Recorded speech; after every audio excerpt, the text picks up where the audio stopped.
Alors, j'ai envie de parler aujourd'hui du side business. Alors, le side business, on peut le définir de plusieurs manières, mais la définition que nous retenons aujourd'hui, c'est un business. C'est une activité que vous exercez en dehors de votre activité professionnelle habituelle qui vous prend vraiment le temps de travail réglementaire.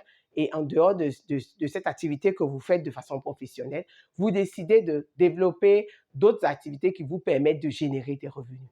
Alors, aujourd'hui, tout le monde, oui, c'est vrai aussi que c'est une partie de l'entrepreneuriat. C'est vrai que beaucoup de gens s'y essaient, beaucoup de gens essaient de faire, mais c'est très, très difficile. Par exemple, je vais faire un clin d'œil à des femmes comme moi, des mamans, des mamans, des épouses. Elle est maman, elle est épouse, elle est responsable dans sa communauté, elle est responsable à son bureau, elle doit s'occuper de la maison. Ça fait déjà 5 casquettes sans que je ne sois allée vraiment très, très loin.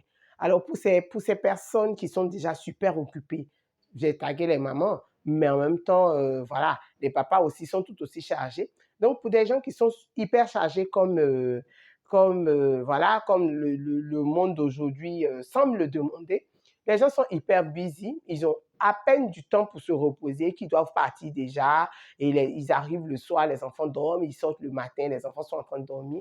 Il y a un vrai problème au niveau de l'éducation des enfants, il y a un problème au niveau de la promotion qu'on ne voit pas, il y a un problème au niveau des économies qui ne s'accumulent pas vraiment, il y a un problème au niveau de la santé parce qu'on est complètement épuisé, qu'on est sous burn-out, on est sous stress.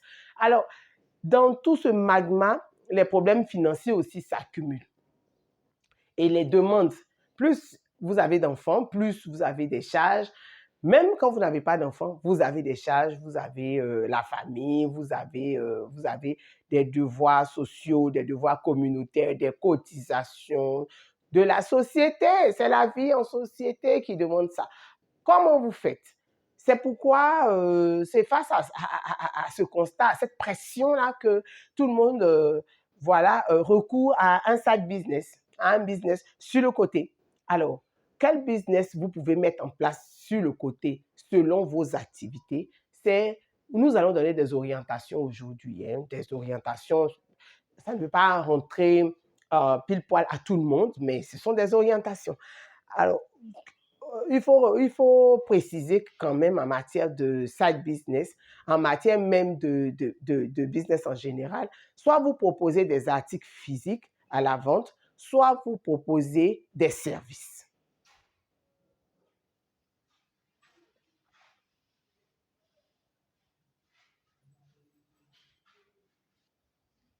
Lorsque vous vendez des articles physiques, il s'agit pour vous de vous approvisionner quelque part et de revendre quelque part. Donc, il faut d'abord savoir que vous avez besoin de fonds pour pouvoir vous approvisionner et ventiler les produits que vous prenez. Ce qui n'est pas souvent évident puisqu'on est dans une situation où on a déjà des contraintes financières importantes. Au niveau de la vente encore, il faut, avant de se lancer d'envoyer des stocks ou de se lancer là-dedans, il faut repérer son marché, il faut faire son ciblage en fait. Il faut savoir qu'est-ce qu'on va vendre, à qui est-ce qu'on va vendre et, et à quel prix. Et donc, au milieu de tout ça, on est vraiment un peu perdu parce qu'on se dit, mais je n'ai pas de talent de vendeuse, je ne suis pas un vendeur. Vraiment, je ne sais pas comment vendre parce que moi, j'ai trop honte. Donc, il y a certaines personnes parce qu'ils n'ont pas les ressources, parce qu'ils n'ont pas les talents, parce qu'ils n'ont pas... Ils ont envie d'avoir des ressources supplémentaires, mais ils n'ont pas envie de proposer ce type d'article. D'accord? À côté des articles, il y a ce qu'on appelle des infoproduits. Des infoproduits ou, oui, les services en général. Les services, un service se définit comme étant un, un type de produit ou une prestation qui est consommée en même temps qu'elle est produite. Qui est consommée en même temps qu'elle est produite. Donc, au moment où vous produisez, c'est le service au restaurant, les gens sont en train de vous servir en même temps. En même temps, ils vous servent de la politesse. Vous voyez que le serveur est propre, il est bien mis, et il se penche et il vous dépose le plat. Donc, le service est fait au moment où vous êtes en train de consommer. C'est comme ça que ça se passe. Ça, c'est la vente traditionnelle, hein, c'est ce qu'on a l'habitude de faire. Maintenant, la bonne nouvelle, avec l'avènement des réseaux sociaux en général, ou des réseaux sociaux en particulier, de l'Internet, la démocratisation de l'Internet et de la connaissance, nous proposons maintenant une troisième voie qui permet à ceux qui vendent de ne plus être obligés d'aller chercher le client là où ils sont, mais de mettre en place des méthodes marketing qui vous permettent d'attirer à vous les personnes qui ont besoin du service que vous proposez. C'est pas juste formidable? On peut prendre pour exemple toutes les personnes qui participent à cet atelier de planification. À la limite, nous ne sommes pas, l'équipe projet n'est pas allée vous chercher, vous démarcher, vous supplier de venir participer au projet. Non, vous participez au projet parce que vous avez compris qu'il y a une nécessité de planification. Vous êtes prêt et vous y mettez le prix, vous vous donnez le temps de planifier. Juste parce que l'information a été mise à votre attention, à votre disposition. L'information qu'un atelier va être organisé et vous vous êtes inscrit. Donc, l'atelier est un service qui qui vous a attiré. Ce n'est pas un service, ce n'est pas un produit qu'on allait vous vendre en essayant de vous convaincre de le prendre. Vous voyez un peu la nuance. Donc, les infoproduits sont vraiment c'est un type de service, mais en même temps, quand c'est backup par la logistique, ben, on se retrouve avec des produits physiques aussi, des articles qu'on vend. On se retrouve dans un domaine de e-commerce où on vend des articles physiques, mais par des moyens qui sont des moyens virtuels. Et quand c'est bien ficelé, vous n'avez pas besoin d'avoir de l'argent, c'est une très bonne nouvelle, pour pouvoir proposer des articles, être des intermédiaires entre les fournisseurs qui ne savent pas où trouver les clients et les clients qui ne savent pas où trouver le produit qu'ils aiment. Vous êtes intermédiaire, vous produisez cette information et cette information vous vaut un pourcentage, 5%, 10%, 20%, certains vont jusqu'à 300% pour pouvoir, rien que parce qu'ils ont été la plateforme intermédiaire entre les fournisseurs et les clients qui ont besoin de l'article. D'accord? Ensuite, au niveau des infoproduits, je vais encore toucher peut-être le domaine de la formation, par exemple. C'est un deuxième exemple que je donne à côté du dropshipping. Je vais donner le domaine de la formation. Donc, les domaines de la formation sont divers et ils ne sont pas si compliqués à entrer. Oui, ils demandent une certaine compétence. Il faut que vous ayez une compétence quelque part. C'est-à-dire que qu'est-ce que vous savez faire de vos 10 doigts dans la vie? Si vous ne savez rien faire, excusez-moi, si vous ne savez pas faire quelque chose de concret, de palpable, de pertinent, ben, la planification 2024 ou la planification de l'année qui arrive va vous permettre de repérer une compétence et d'accepter de mettre le prix pour pouvoir acquérir cette compétence durant l'année qui vient, de sorte que l'année qui vient après, vous puissiez monnayer cette compétence.